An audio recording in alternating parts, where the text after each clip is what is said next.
नमस्कार, special report में आपका स्वागत है। मैं हूं मनोज मानस और स्पेशल रिपोर्ट में आज हम सबसे पहले बात करेंगे पीएम मोदी के कुवैत दौरे की। दरअसल दोनों देशों के बीच कई व्यापारिक समझौते हुए हैं, तो वहीं कई सहमति के दस्तावेजों पर हस्ताक्षर भी किए गए हैं। साथ ही बात होगी बिहार के कैमूर में पुल की गुणवत्ता पर उठ रहे सवालों की। तो वहीं चलते चलते बात करेंगे सोनभद्र जिले में युवक के हत्याकांड की। तो अब चलिए चलते हैं खबरों के विस्तार में।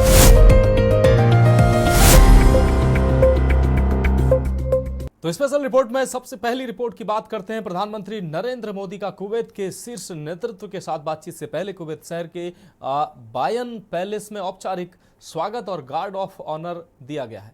आपको बता दें कि दोनों देशों के बीच कई व्यापारिक समझौते हुए हैं, तो वहीं दोनों देशों के प्रतिनिधियों द्वारा बैठकों में कई दस्तावेजों पर हस्ताक्षर भी किए गए हैं। ये खास रिपोर्ट देखिए। प्रधानमंत्री नरेंद्र मोदी का कुवैत दौरा काफी अहम माना जा रहा है। उन्हें यहां गार्ड ऑफ ऑनर से सम्मानित किया गया और बायन पैलेस में पीएम मोदी को गार्ड ऑफ ऑनर से सम्मानित किया गया।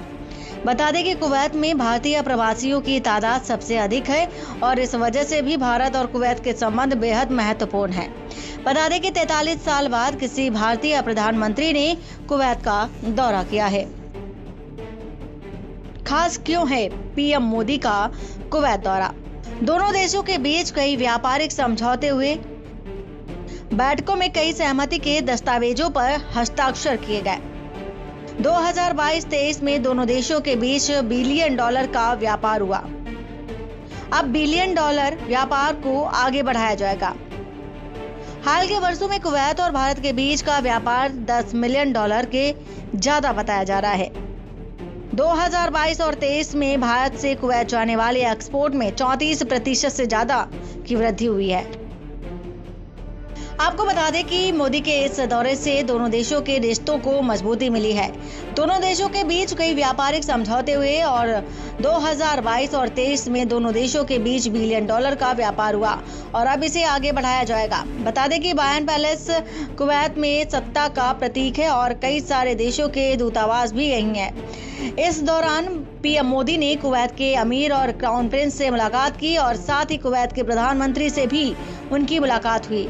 बता दें कि बैठकों में द्विपक्षीय संबंधों को मजबूत करने पर चर्चा की गई है और हाल के वर्षों में कुवैत और भारत के बीच का व्यापार 10 मिलियन डॉलर से ज्यादा का हो गया है और 2022-23 में भारत से कुवैत जाने वाले एक्सपोर्ट में 34% से ज्यादा की वृद्धि हुई है। बैठकों में कई सहमति के दस्तावेज पर हस्ताक्षर भी किए गए। मैं कुवैत पहुंचा हूं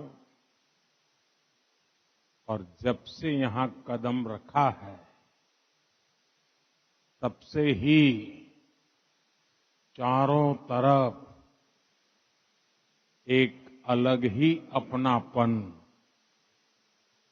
एक अलग ही गर्मजोशी महसूस कर रहा हूं।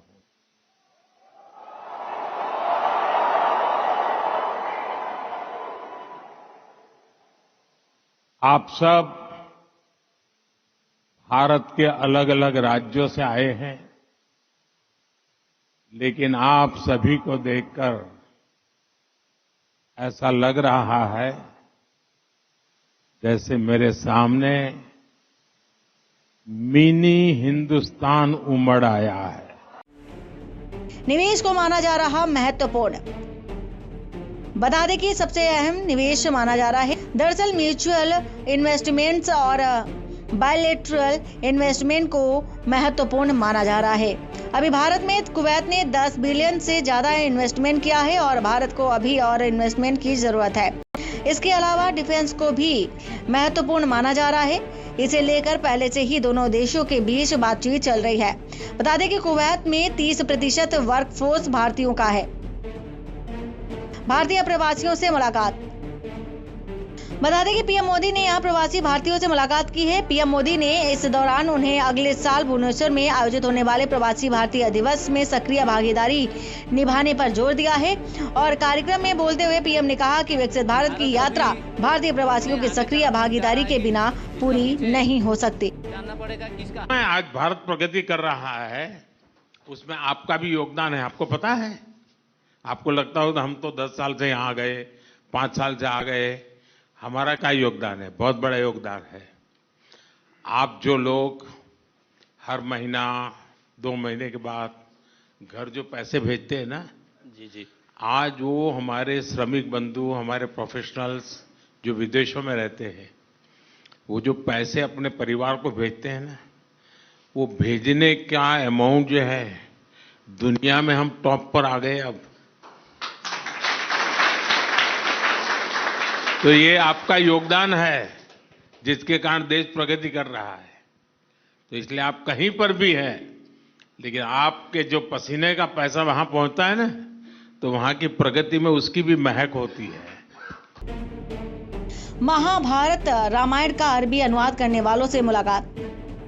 प्रधानमंत्री मोदी ने शनिवार को कुवैत के उन 2 नागरिकों से भी मुलाकात की जिन्होंने भारत के 2 महत्वपूर्ण ग्रंथों महाभारत और रामायण का अरबी में अनुवाद और प्रकाशन किया। प्रधानमंत्री ने दोनों ग्रंथों के अरबी संस्करणों की प्रतियों पर हस्ताक्षर किए। मोदी ने एक्स पर तस्वीरों के साथ एक पोस्ट भी लिखा। रामायण और महाभारत के अरबी अनुवाद देखकर मुझे खुशी हुई है। मैं उनके अनुवाद के लिए अब्दुल्ला बैरन और प्रकाशन के लिए अब्दुल लतीफ अल नसीफ के प्रयासों की सराहना करता हूं। उनकी यह पहल विश्व स्तर पर भारतीय संस्कृति की लोकप्रियता को भी उजागर करता है। अक्टूबर में रेडियो पर मन की बात के दौरान पीएम मोदी ने उनसे प्रयासों पर प्रकाश भी डाला था और कहा था कि यह कार्य केवल अनुवाद नहीं बल्कि 2 महान संस्कृतियों के बीच एक सेतु है। साथियों, भारत और कुवैत का रिश्ता सभ्यताओं का है, सागर का है, स्नेह का है, व्यापार कारोबार का है। भारत और कुवैत अरब सागर के 2 किनारों पर बसे हैं। हमें सिर्फ डिप्लोमेसी ने ही नहीं बल्कि दिलों ने आपस में जोड़ा है।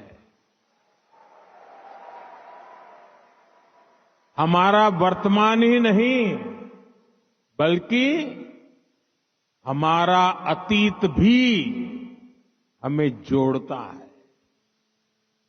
एक समय था जब कुवैत से मोती, खजूर और शानदार नस्ल के घोड़े भारत जाते थे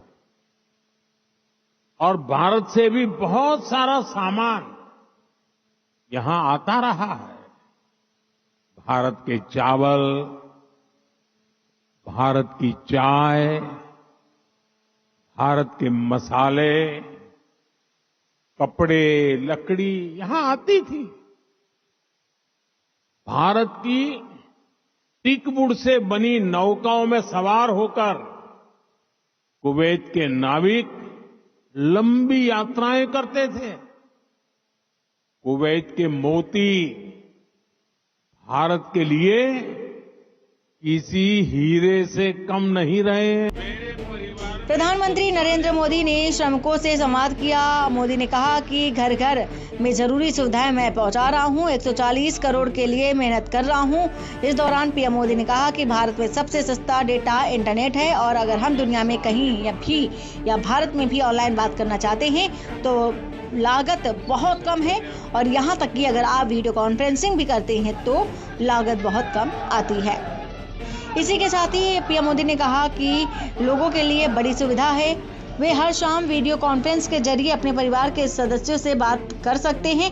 क्या आप मेडिकल लीव लेते हैं? और इस सवाल के जवाब में पीएम मोदी ने कहा कि श्रमिकों के पसीने की महक ही मेरी मेडिसिन है। आज निजी रूप से मेरे लिए ये पल बहुत खास है। 43 इयर्स, 4 दशक से भी ज्यादा समय, 43 इयर्स के बाद भारत का कोई प्रधानमंत्री कुवैत आया है।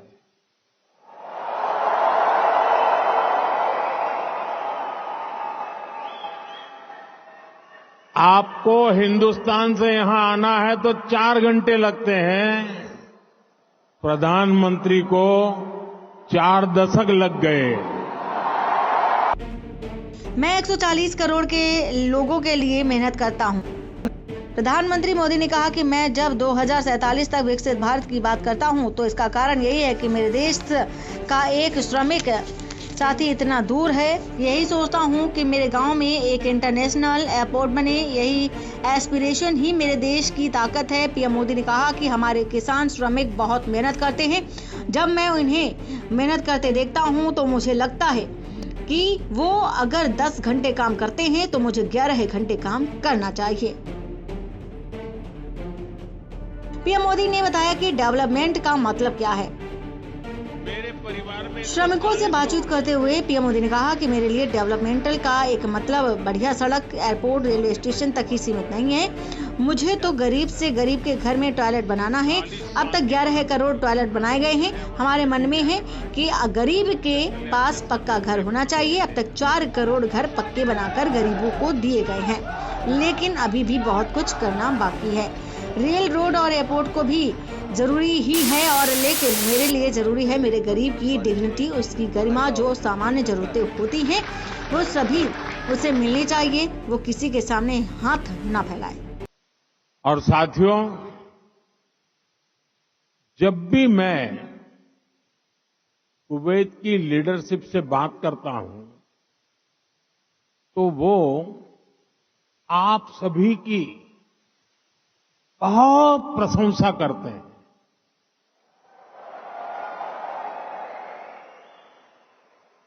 कुवैत के नागरिक भी आप सभी भारतीयों की मेहनत, आपकी ईमानदारी, आपकी स्किल की वजह से आपका बहुत मान करते हैं।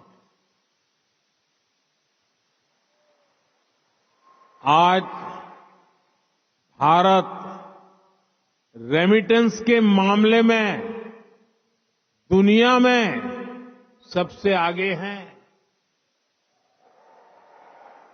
तो इसका बहुत बड़ा श्रेय भी आप सभी मेहनत कर साथियों को जाता है। देशवासी भी आपके इस योगदान का सम्मान करते हैं। दुनिया भर में भारत के वर्क फोर्स की प्रतिष्ठा। पीएम मोदी ने कहा कि भारत जो तरक्की कर रहा है उसमें आपका भी योगदान है। आप कहीं पर भी हैं, आपके पसीने का जो पैसा है वहां पहुंचता है तो देश की प्रगति में उसकी भी महक होती है। बता दें कि पिछले 43 सालों में किसी भारतीय प्रधानमंत्री की इस खाड़ी देश की पहली यात्रा थी। पीएम मोदी से पहले 1981 में तत्कालीन प्रधानमंत्री इंदिरा गांधी ने कुवैत का दौरा किया था। कुवैत के अमीर शेख मिशेल अल अहमद अल जबर अल सबा के निमंत्रण पर प्रधानमंत्री नरेंद्र मोदी कुवैत पहुंचे और उनका जोरदार तरीके से स्वागत सत्कार किया गया। स्पेशल डेस्क के न्यूज़ इंडिया।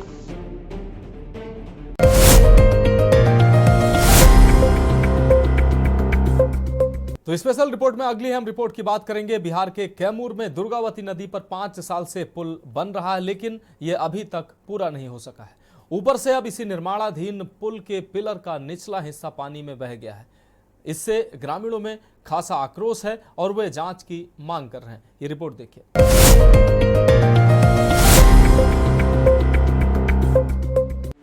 बिहार में पुल की गुणवत्ता पर सवाल। 5 साल से बन रहा पुल नहीं हुआ पूरा। पानी में बहा पिलर का हिस्सा। घटिया निर्माण सामग्री और देखरेख की कमी का आरोप लगाया। ग्रामीणों का कहना पुल पूरा होने से पहले ही टूट सकता है, जनहानि का खतरा। बिहार के कैमूर जिले के दुर्गावती प्रखंड के मचाखिया गांव के पास में दुर्गावती नदी पर बन रहे पुल का निर्माण कार्य शुरू होने से पहले ही विवादों में घिर गया है। स्थानीय ग्रामीणों ने पुल निर्माण में घटिया सामग्री और लापरवाही का आरोप लगाया है।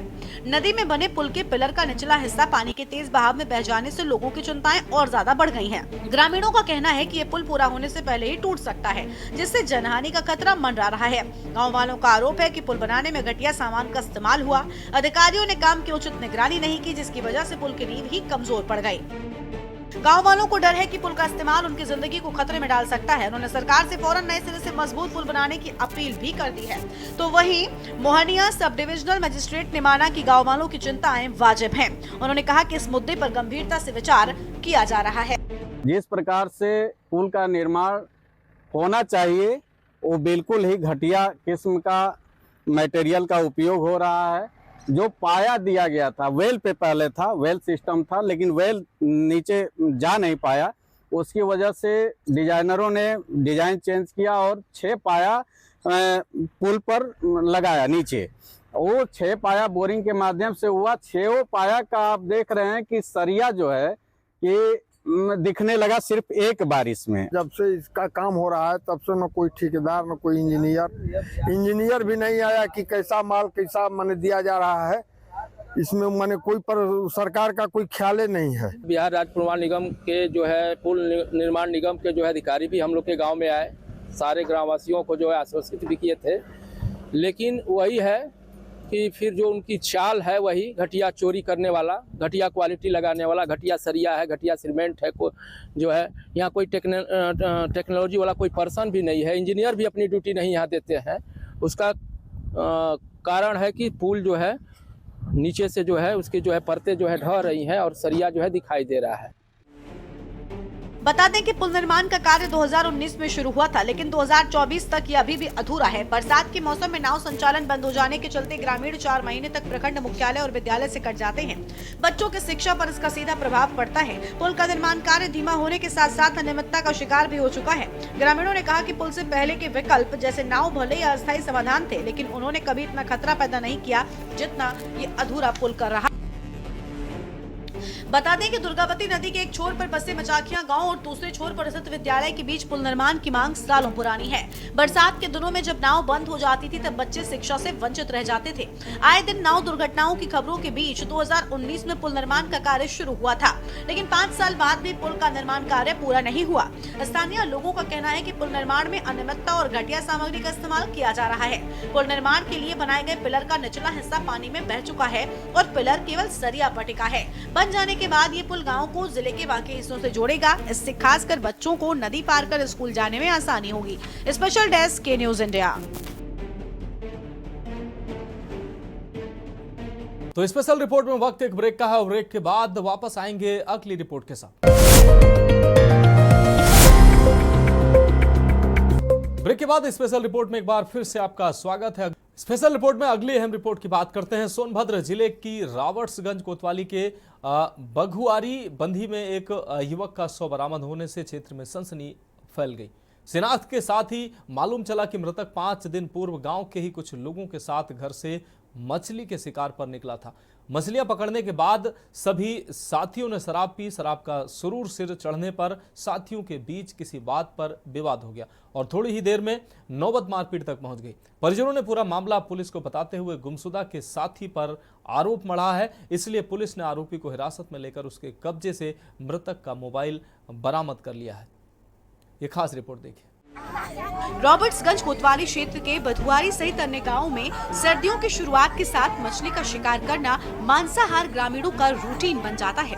गुर्बत से 2-4 होने वाले ही नहीं, अल्प व मध्यम आय वर्ग के लोग भी तालाब, पोखरों व नदी झीलों के किनारे जाल और बंशी लेकर मछलियों का शिकार करते मिलते हैं। इसी क्रम में बधुआरी निवासी रिंकू प्रजापति राम रक्षा बैग व अन्य साथियों के साथ मछली पकड़ने निकला था। बताया जाता है कि शिकार के दौरान पीने वालों ने बैग लड़ाए, जिससे किसी बात को लेकर विवाद के बाद मारपीट हुई। मौके पर मौजूद साथियों के हस्तक्षेप से तात्कालिक तौर पर समझौते की बात भी कही जा रही थी। शिकार को निकले रिंकू को छोड़कर राम रक्षा बैग व अन्य घर पहुंच गए। इसलिए परिजनों ने तलाश करते हुए थाने पहुंचकर लिखित तहरीर देकर राम रक्षा बैग को आरोपी ठहराने में गुरेज नहीं किया। पुलिस ने आरोपी को हिरासत में तो ले लिया, लेकिन कड़ाई से पूछताछ की जहमत नहीं उठाई। तो यही जानकारी 2 लोग घर से ले गए हैं मछली मारने के लिए। वही 2 लोग बता सकते हैं कैसे किया तुमने। तो ये कब की घटना है जब लोग ले गए मछली मारने के लिए? 17 तारीख से 4 बजे का है। फिर आप जब वहाँ गए फिर उसके बाद क्या हुआ? 2 लोग बंधे पे लेकर आए 2 लोग। वहाँ से वो 2 लोग बता रहे हैं कि वहाँ से राम रक्षा उर्फ गुल्लू ने लेकर रिंकू को गुरमुरा ढाबा गया। वहाँ से ढाबे से फिर वापस आया। वापस आने पे कुछ वो लोग खाए पिए। ठीक है, 2 लोग और थे, एक उसका भी नाम रिंकू है, पूजन, वही मतलब गुल्लू बता रहा था सुबह। जो वो लोग भी साथ में थे, वही खाए पिए, वही पे कुछ मारपीट हुआ। मारपीट में वही रिंकू जो है वो बताए जो साथ में थे, 2 रिंकू थे। एक रिंकू ने बताया थे, मतलब वो सब बाज रहे थे। और हम लोग छुड़ा कर चले गए घर। यही सब मैटर हमको पता है। रविवार को सुबह घरों से निकले ग्रामीणों ने गांव के सीमा स्थित बंगी में शव उतराता देखा। खबर पाकर लापता युवक के परिजन और पड़ोसी भी बंदी पर पहुंच गए, जहां 5 दिनों से लापता युवक के परिजनों की आशंका सच साबित हुई। ग्रामीण पुलिसिया कार्यप्रणाली पर सवालिया निशान लगाते रहे। ग्रामीणों का मानना है पुलिस ने हिरासत में लेते ही राम रक्षा बैग से अगर कड़ाई से पूछताछ कर ली होती तो शायद मृतक की जान बचाई जा सकती थी। जीवन न बचता तो कम से कम शव को क्षत विक्षत होने से तो बचाया ही जा सकता था। 17 तारीख को लड़का रात में घर से किसी क्या नाम उसका रिंकू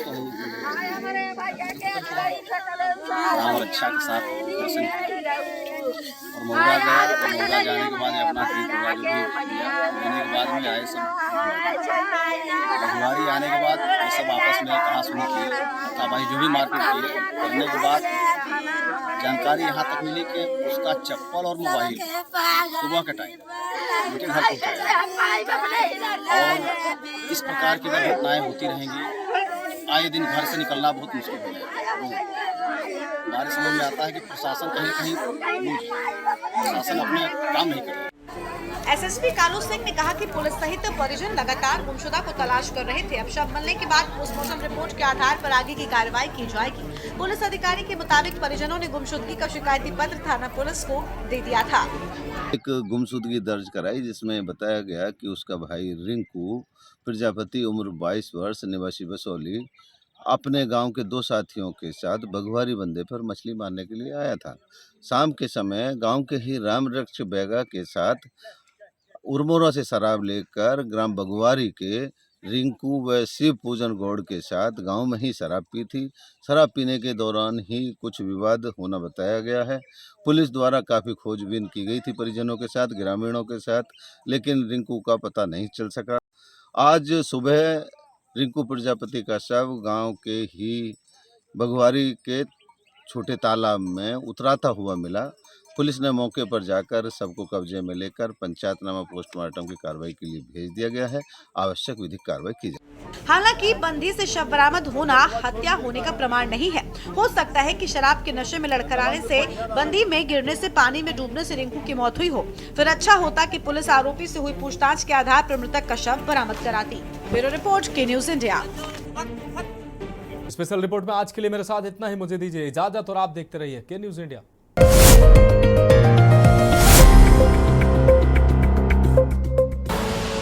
आप देख रहे हैं के न्यूज, खबरों का सारथी।